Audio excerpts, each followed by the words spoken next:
Ocean life space என்ற பிரபல கட்டுமான நிறுவனத்திற்கு எதிராக அமலாக்கத்துறை பதிவு செய்த வழக்கை ரத்து செய்து ஹைகோர்ட் உத்தரவிட்டுள்ளது.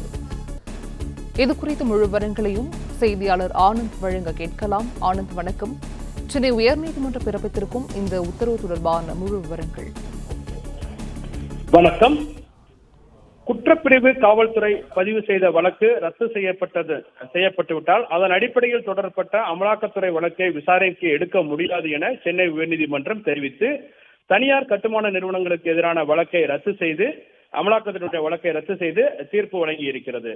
சென்னையில் செயல்பட்டு வரும் பிரபல கட்டுமான நிறுவனம் ஓசோன் லைஃப் போஷன் நிறுவனத்தின் நிறுவனர்களுக்கிடையே ஏற்பட்ட பிரச்சனை கருத்து வேறுபாடு காரணமாக இருவரும் பிரிந்தனர். இந்த நிலையில் இந்த நிறுவனத்தின் பங்குதாரராக இருந்த KS பீட்டர் பங்குத்தொகை தர மறுத்ததாக கூறி ஸ்ரீராம் என்பவர் சென்னை காவல் ஆணையர் அலுவலகத்தில் புகார் அளித்தார். அதன் அடிப்படையில் பீட்டர் மீது மத்திய குற்றப்பிரிவு காவல்துறை வழக்கு பதிவு செய்தது.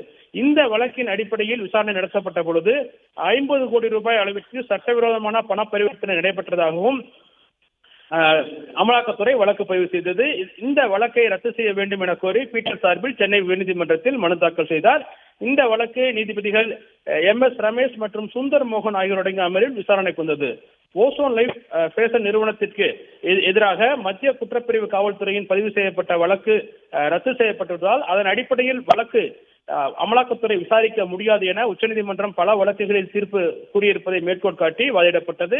இந்த வாதத்தை ஏற்றுக்கொண்ட நீதிபதிகள் உச்சநீதிமன்ற தீர்ப்பின் அடிப்படையில் மூல வழக்கான மத்திய குற்றப்பிரிவு காவல்துறை வழக்கு ரத்து செய்யப்பட்டுள்ளதால் அதன் அடிப்படையில் பதிவு செய்யப்பட்ட வழக்கை அமலாக்கத்துறை தொடர்ந்து விசாரிக்க முடியாது என கூறி வழக்கை ரத்து செய்து உத்தரவிட்டார். மேலும் மனுதாரர் நிறுவனத்திடமிருந்து கைப்பற்றப்பட்ட ஆவணங்களை 4 வாரங்களில் திருப்ப ஒப்படைக்க வேண்டும் என அமலாக்கத்துறைக்கு உத்தரவிட்ட நீதிபதி பிரதான வழக்கை விசாரணைக்கு எடுத்துக்கொள்ளும் பட்சத்தில் அமலாக்கத்துறையும் சட்டப்படி நடவடிக்கை எடுக்கலாம் என கூறி வழக்கை முடித்து வைத்து உத்தரவிட்டுள்ளனர்.